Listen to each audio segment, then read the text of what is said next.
ভারতীয় সেনাপ্রধান জেনারেল উপেন্দ্র দ্বিবেদী তার বক্তব্য হঠাৎ করে সমস্ত পত্রপত্রিকায় এসছে এবং চারদিকে উৎসুক নজর যে জেনারেল উপেন্দ্র দ্বিবেদী যে মেসেজ দিচ্ছেন বাংলাদেশ নিয়ে, এই মেসেজের মর্মার্থ কি।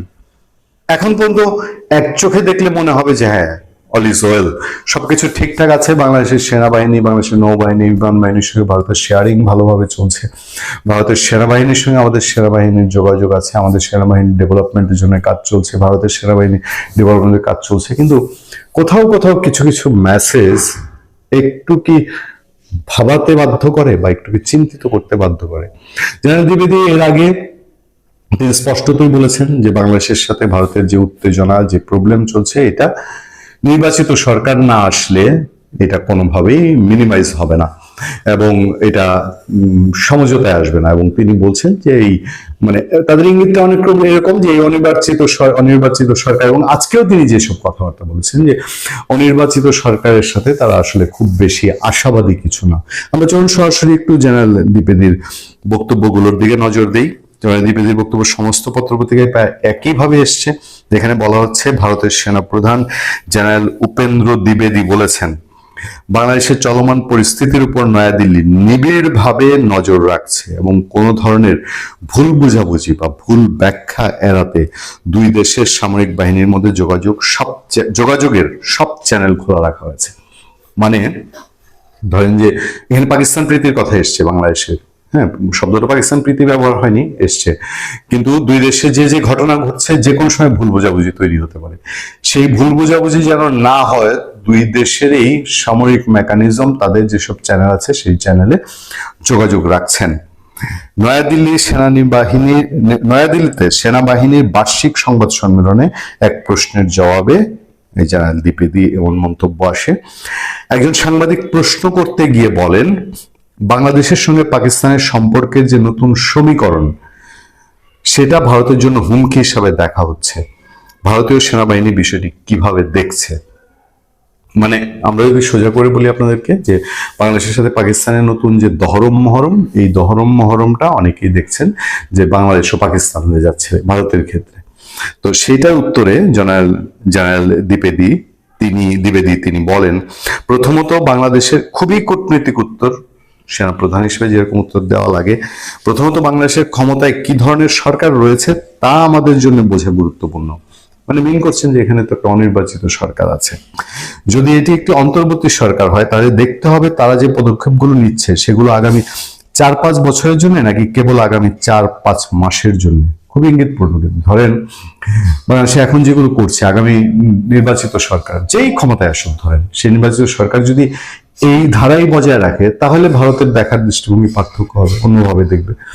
আর যে এই সরকার যে কয়কাল আছে, এই কয়কালের জন্য যদি এই অবস্থা হয়ে থাকে তাহলে ভারত একটু ডিফারেন্ট ভাবেই দেখবে, কারণ সবকিছুতেই একটা ধৈর্য এবং একটা কূটনৈতিক প্রজ্ঞার বিষয়ে কাজ করে।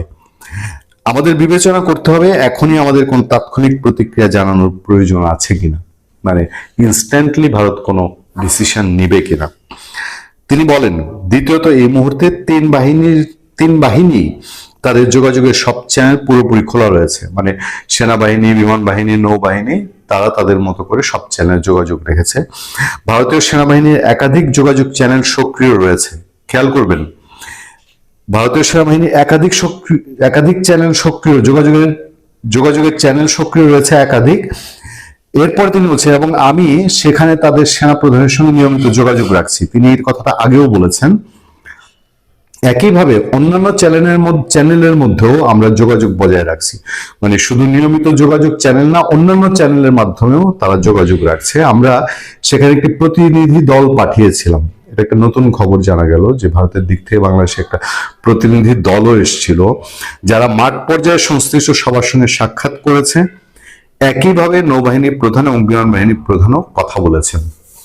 খুব ইন্টারেস্টিং নতুন কিছু তথ্য জানা গেছে। ভারতীয় সেনা প্রধান বলেন, এর উদ্দেশ্য হলো কোনো ধরনের যোগাযোগ বিভ্রাট বা ভুল বোঝাবুঝি যেন না হয়। নিশ্চয়ই একটা চৌকস বাহিনী এটাই হবে, এবং বাংলাদেশের সেনাবাহিনী ও চৌকস বাহিনী তারাও সেই স্ট্যান্ডার্ড বজায় রাখছে বলেই ভারত হয়তো কাজ করতে পারছে। আমি আপনাদের আশ্বস্ত করতে চাই যে এই মুহূর্তে তিন বাহিনীর পক্ষ থেকে যে পদক্ষেপগুলো নেওয়া হচ্ছে তার কোনোটাই কোনোভাবেই ভারতের বিরুদ্ধে নির্দেশিত নয়। মানে তিন বাহিনী যা যা স্টেপ নিচ্ছে বা বাংলাদেশের দিক থেকে নেওয়া হচ্ছে সেগুলো কোনোটাই ভারতের বিরুদ্ধে কিছু নেওয়া হচ্ছে না বাংলাদেশ থেকে, যেটা একটা স্বস্তির খবর বলা যেতে পারে। কারণ এক দেশ অস্বস্তির কারণ হলে আরেক দেশের দিক থেকেও সেই অস্বস্তিকর পরিস্থিতি তৈরি হয়। সক্ষমতা উন্নয়নের বিষয়টি একটি চলমান প্রক্রিয়া। দুই সেনাবাহিনী তার সক্ষমতা উন্নয়ন করবে, এটা তো থামায় রাখার কিছু নাই যে বাংলাদেশ মিলিটারি স্ট্রেংথে বেড়ে গেলে ভারত দুশ্চিন্তায় পড়ে যাবে, এটা ভাবার কোনো কারণ নাই। সেটাই হয়তো দ্বিবেদী মিন করছেন। ভারতও তা করছে, মানে ভারতও তো তার সেনাবাহিনীকে প্রতিনিয়ত ডেভেলপমেন্ট করছে, অন্যান্য দেশও করছে। আর আমাদের প্রস্তুতির দিক থেকে বলতে গেলে আমরা সেখানে পরিস্থিতি নিবিড়ভাবে পর্যবেক্ষণ করছি। এই লাস্ট লাইনটা ইন্টারেস্টিং, যে তাদের কি প্রস্তুতির কথা বলতে গেলে, মানে ভারতের প্রস্তুতি যেটার জন্য তারা নিবিড়ভাবে পর্যবেক্ষণ করছে, সেই ক্ষেত্রে আমাদের পরবর্তী আলোচনায় আমরা আরো বিশদ আপনাদেরকে জানানোর চেষ্টা করব। কিছুদিন আগে একটা জরিপ করে তিনি জনগণকে এক ধরনের ধোঁকা দিতে চেয়েছিলেন। বাংলাদেশের জনগণের 70%-এর বেশি নাকি পিআর পদ্ধতিতে ভোট চায়। সেই জরিপের পরেই এটা প্রমাণিত হয়েছিল যে তিনি এক বা একাধিক রাজনৈতিক দলের এজেন্ডা বাস্তবায়ন করছেন। এজেন্ডা তারা বাস্তবায়ন করেন, তারা বিভিন্নভাবে নিজেদের এনজিওকে কাজে লাগিয়ে, প্ল্যাটফর্মকে কাজে লাগিয়ে বিভিন্ন ধরনের এজেন্ডা বাস্তবায়ন করেন, এবং সেই এজেন্ডাগুলো বাস্তবায়ন হয় যে বিনিময় প্রথায়, সেটা একেবারে মানে না জানার কিংবা না বোঝার কিছু থাকে না। এবার হঠাৎ করে তত্ত্বাবধায়ক সরকার নিয়ে কথা বলছেন কেন? তত্ত্বাবধায়ক সরকার না হলে নিরপেক্ষ নির্বাচন হবে না, এই কথা বলছেন কেন, যখন অন্তর্বর্তীকালীন সরকার নিরপেক্ষ নির্বাচনের প্রতিশ্রুতি দিয়ে এগোচ্ছে এবং 12ই ফেব্রুয়ারি নির্বাচন হবে? বলছি বদিউল আলম মজুমদারের কথা। সুজনের সম্পাদক তিনি এবং বর্তমান সরকারের খুবই ঘনিষ্ঠজন, বর্তমান সরকারের ঐক্যমত্য কমিশনের একজন মানে ক্ষমতাবান ব্যক্তি ছিলেন, এবং তিনি নির্বাচন সংস্কার কমিশনেরও প্রধান ছিলেন। এই সংস্কার করে কোন জায়গায় গিয়েছে সবকিছু, সেটা তো আমরা বুঝতেই পারছি যে সংস্কার কমিশনের, ঐক্যমত্য কমিশনের মানে দেশের প্রায় 32-33টি নিবন্ধিত দলকে বাইরে রেখে যে ঐক্যমতের চেষ্টা, সেই চেষ্টাটা তারা সবাই মিলে কি করেছেন, কিভাবে করেছেন, সেগুলো বোঝা যায় যখন তার প্রতিষ্ঠান থেকে জরিপ করে বলা হয় দেশের 70% মানুষ পিআর পদ্ধতিতে ভোট চায়, অথচ দেশের 95% মানুষেরও বেশি পিআর পদ্ধতি কি সেটাই বোঝে না। সেখানে তিনি জরিপ দিয়ে বলেন যে পিআর পদ্ধতিতে ভোট চায় 70% মানুষ, এবং তার ওই জরিপকে কাজে লাগিয়ে একাধিক রাজনৈতিক দল নিজেদের আখের গোছানোরও চেষ্টা করেছে, সেগুলো আমরা দেখেছি। এবার হঠাৎ করে তার কি একটু মানে কি বলবো, যে একটু মতিভ্রম হলো কি না, যে তিনি তত্ত্বাবধায়ক সরকারের প্রসঙ্গ বলছেন যে তত্ত্বাবধায়ক সরকার ছাড়া সুষ্ঠু নির্বাচন সম্ভব নয়। তাহলে কি তিনি হঠাৎ করে প্রফেসর ইউনূস সরকারের উপরে আস্থা হারিয়ে ফেললেন? আমরা তো আস্থা হারাতে চাই না। আমরা তো মনে করি অন্তর্বর্তীকালীন সরকারের অধীনেই একটা সুষ্ঠু, ঐতিহাসিক এবং পৃথিবীর শ্রেষ্ঠ নির্বাচন হবে। কি বলছেন বদিউল আলম মজুমদার? চলুন একটু জেনে দেখি, বুঝে দেখি তিনি আসলে কি বলতে চাইলেন, ভুল করে বললেন কিনা। থাকবেন দর্শক। বলছিলাম বদিউল আলম মজুমদারের কথা, সুজনের সম্পাদক, খুবই পরিচিত মুখ, দীর্ঘদিন থেকে নির্বাচন নিয়ে কাজ করেন। নির্বাচন আসলেই নানা ধরনের সবক তার মুখ থেকে আমরা শুনি। এবারও নির্বাচন সংস্কার কমিশনের প্রধান ছিলেন। কি সংস্কার করেছেন সেগুলো তো বোঝাই যায়। এমন সংস্কার করেছেন যে নির্বাচনে না ভোটের অপশন তারা রেখেছেন সেই জায়গায়, যে জায়গায় একমাত্র প্রার্থী হবে, অর্থাৎ একজন প্রার্থী যদি কোনো আসনে হয় তাহলে সেখানে না ভোটের অপশন থাকবে, অন্য কোথাও না ভোটের অপশন থাকবে না। অর্থাৎ আমার এলাকায় যদি 5 জন প্রার্থী দাঁড়ায়, সেখানে আমার না ভোটের কোনো অপশন থাকবে না। কি মেটিকুলাস সংস্কার! এই সংস্কারের জন্যই তো জাতি তাদের দায়িত্ব দিয়েছিল। এবার তিনি বললেন, ইত্তেফাকের শিরোনামটা দেখে নিন। ইত্তেফাকের শিরোনামে বলা হচ্ছে নিরপেক্ষ তত্ত্বাবধায়ক সরকার ছাড়া সুষ্ঠু নির্বাচন সম্ভব নয়। বদিউল আলম মজুমদার নিরপেক্ষ তত্ত্বাবধায়ক সরকার কেন লাগবে? অন্তর্বর্তীকালীন সরকার কি করছে? অন্তর্বর্তীকালীন সরকারের একটা অংশের গুরুত্বপূর্ণ দায়িত্ব আপনিও পালন করলেন, তাহলে প্রফেসর ইউনূস সরকারের উপরে কি আপনি আস্থা রাখতে পারছেন না? হঠাৎ করে এই কথা বললেন কেন? নাকি বর্তমান সময়ে সব থেকে জনপ্রিয় হওয়া যে বাক্য সেটা হচ্ছে আমার স্লিপ অফ টাং হয়েছে, সেটা বলবেন? এই ঘটনার পরিপ্রেক্ষিতে কি সেটা বলবেন যে আমার স্লিপ অফ টাং হয়েছে? কারণ এই ইদানিং স্লিপ অফ টাং হয়েছে এটা বললে ধর্ম অবমাননার অভিযোগ থেকেও মুক্ত হওয়া যায়। বিস্তারিত খবরে যেটা বলা হচ্ছে সেটা হচ্ছে নির্বাচনী ট্রেন ট্র্যাকে উঠে গেলেও নির্বাচন নিয়ে শঙ্কা আছে, এমন মন্তব্য তার। নির্বাচন নিয়ে শঙ্কা আছে তার, মানে তাহলে কি হলো, কি সংস্কার হলো, কি ব্যাপারগুলো হলো? আবার সংস্কার যেগুলো হলো, আপনারা সংস্কার করলেন, ঠিক আছে, সংস্কারে দেখা গেল যে অন্তত 5% নারী সদস্য দিতে হবে নির্বাচনে, এই সংস্কার করলেন যেটা গণভোটে পাস হবে। সংস্কার মানে সবাই ঐক্যমত্য হয়েছে, তার সবাইকে তো একমত করেছেন যে 5% নারী কোটা থাকতে হবে, নারী সদস্যকে মনোনয়ন দিতে হবে। তো 5% নারী মনোনয়ন যারা দেননি তাদের বিরুদ্ধে আপনি কি কথা বলেছেন কিংবা কি ব্যবস্থা নিয়েছেন? কিংবা 0% নারী যারা রেখেছে, একজন নারীকেও যারা মনোনয়ন দেয়নি এবং ধর্মের দোহাই দিয়ে যারা নারীদেরকে ঘরের মধ্যে রাখতে চায়, তাদের জন্য আপনার বয়ান কি?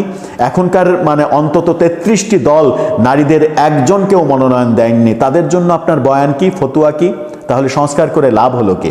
বলতে পারেন যে জুলাই সনদ পাশ হবে, গণভোট হবে, সংবিধানে আসবে, তারপরে এগুলো আসবে। তো তারপরে আসবে তো আইনিভাবে, কিন্তু আপনি তো আপনার মোরাল জায়গা কোথায়? আপনি তো এগুলোতে একমত হয়েছেন, হ্যাঁ বলেছেন। হ্যাঁ বলেছেন মানে হচ্ছে যে আপনি মেন্টালি এখন থেকে প্রস্তুত সেটা মানার জন্য। হ্যাঁ বলার পরে প্রথম ভোটেই আপনি মানলেন না, এই সংস্কার করে আপনি কি করলেন? শুধু চা পান, কোটি কোটি টাকা খরচ করলেন। তিনি বলছেন যে বরিশালের সুজন আয়োজিত এক বিভাগীয়, ওই সুজন মানে ওই ব্যাপার, বদিউল আজম মজুমদার বলেন নির্বাচনী ট্রেন ট্র্যাকে উঠে গেছে, যদিও নির্বাচন নিয়ে শঙ্কা আছে, এটাকে ট্র্যাকচ্যুত করতে পারেন রাজনীতিবিদ এবং তার মনোনীত প্রার্থীরা। আবার ওই রাজনীতিবিদদের দায়, রাজনীতিবিদদের দোষ দিলেন। একজন উপদেষ্টা বলেছিলেন যে 54 বছরের রাজনীতিবিদরা যদি কিছু করতে পারতো তাহলে তো আমাদের আসতে হতো না। মানে তারা এসেছেন, 54 বছরে রাজনীতিবিদরা বাংলাদেশের জন্য নাকি কিছুই করেনি। বাংলাদেশ যে 71 সালে স্বাধীনের পরে আজকে এই অবস্থায় এসেছে, উন্নয়নশীল দেশে পরিণত হয়েছে, বাংলাদেশের অবকাঠামোতে বিস্ময়কর পরিবর্তন হয়েছে, এটা নাকি ওই সুশীল সমাজ করেছে, এটা নাকি বিভিন্ন এনজিওর কর্ণধাররা করেছেন, এটা রাজনৈতিক ব্যক্তিরা কিংবা রাজনৈতিক সরকার করেনি। এরকম কথাও আমরা এই এনজিও মালিকদের যে উপদেষ্টা, মানে মালিকরা যারা উপদেষ্টা, তাদের একজনের মুখ থেকে শুনেছিলাম। বদিউল আলম মজুমদার আরও বলেন রাজনীতিবিদরা উত্তেজনা কমালে, সহিংসতায় লিপ্ত না হলে এবং এমপি হওয়ার জন্য অপকৌশল বন্ধ করলে সুষ্ঠু, সুন্দর ও নিরপেক্ষ নির্বাচন সম্ভব। নিরপেক্ষ নির্দলীয় তত্ত্বাবধায়ক সরকার ছাড়া দেশে সুষ্ঠু গ্রহণযোগ্য নির্বাচন সম্ভব নয়। এই যে নিরপেক্ষ এবং নির্দলীয় তত্ত্বাবধায়ক সরকার ছাড়া দেশে সুষ্ঠু গ্রহণযোগ্য নির্বাচন সম্ভব নয়। তাহলে কি আগামী নির্বাচন সুষ্ঠু হবে না, গ্রহণযোগ্য হবে না?